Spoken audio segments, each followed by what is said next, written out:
We have a headline of the week.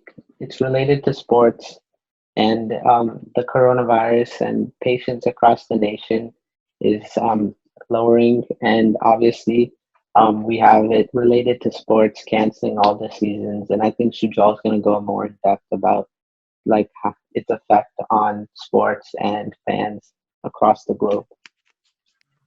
Yeah, we already know how the coronavirus is impacting the nation outside of sports. I mean, obviously, I think every state in the United States has is going through like a shutdown. Things are pretty bad. We're preparing for a second wave, and also I wanted to thank all the first line responders out there. I mean, like they're putting their lives on the line to help fight this coronavirus cause. So like, I just wanted to thank them. And to relate this coronavirus thing to sports, the NFL isn't really that affected by coronavirus. Obviously, like the draft didn't take place in Vegas. It happened online. But the NFL, they're already planning to reopen their facilities on May 19th, so the team can get together and they'll be able to develop chemistry. Fans of the season is they are planning to start the season on time, September 10th, and they've already prepped for any possible having fewer fans available or having no fans available.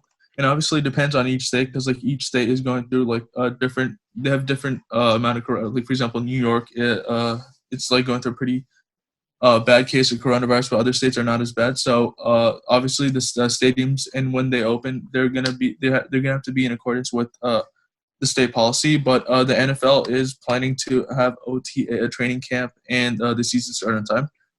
However, the NBA is severely getting affected by this. Obviously, we know that the season got suspended, and then another bad thing about this is that now that there's no more revenue coming in from the games, the salary cap numbers might go down a lot. So for teams potentially wanting to re-sign their free agents or make a move make a move or trade for like a for a star, Bradley Beal, Giannis potentially in the next few years. That's gonna it's gonna be tough. And you obviously have the draft and the draft lottery that was pushed back. If the season was to end, that means you'd already have the lottery set. But then if the season was to continue, potentially the top five teams in the lottery could have changed. So that this also has a major impact on draft plans. And the thing about coronavirus is, let's just say, obviously we have the first wave right now, but then once the second wave comes back up, and if any sports players get affected, then the entire league's gonna have to shut down again. So the all sports is they're proceeding very, very cautiously with this because they're trying to avoid anything of that scenario. Obviously, when workers, any team member, staff, coach, general manager, when they enter the building, they're gonna have their temperature checked, and I believe it's if their temperature is higher than 100.4 degrees, they're going to be sent back home and tested. The entire sports nation is they're proceeding very, very cautiously with this. So we really can't tell what's going to happen until we get like any more until we get like further developments about how the coronavirus is affecting sports. Like if the amount of people affected by coronavirus is going down or up. So there's still we're still in a gray area. We really don't know what's going to happen in the next few months. So yeah. Um, Adding on to that, I feel like obviously the NFL schedule recently released an interesting comment from Gavin Newsom saying that he doesn't expect things to open up until a vaccine is made, which is a very valid point. So we might not get sports until a vaccine is made, which would be very, very far down the line. And obviously, maybe it's the governor's of that state's choice whether he wants to host games or not, open games. And the whole no fans concept could work, but you're still having a lot of players out there sweating. That's still fluids from the body, so it still could transfer the disease.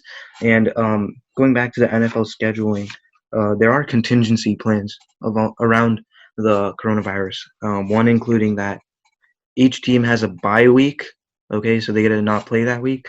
Um, so teams share bye weeks with their week two opponent, and what that makes it possible to do is to take a block of weeks in the beginning of the season, however long it has to be delayed. So say the NFL season won't be able to start until week 9. they can now move weeks 1 through 8 below week 17, and they can play those games later, and it wouldn't affect anything because the team's buys line up with their week 2 opponent, which makes it so there's no messed up schedule. It's just like reordering the schedule, and it's safe to reorder the schedule in that case. Oh, yeah. Last point. I know Sujal thanked the first responders, but I think another person we should thank, or the NFL fans should thank, is Roger Goodell. I mean, Roger Goodell, he's like putting the league over himself. I mean, he lowered his salary to zero, to basically nothing. And so I think just his initiative of doing that is something that everyone should look into and like applaud him for, because I mean, obviously the NBA is suffering from this. They're losing revenue and players aren't getting their pay and all that. But I think Roger Goodell, he's putting the league over himself and his salary. And I think that's something that's really a good part on him. And I think coronavirus, it should end soon, but like obviously there's contingencies, as AJ said. And I think one way you can pass the time during this time is watching our podcast. And so I'm on my own, broken alone. I feel the rain crashing down all around this empty town. We're searching for the lost and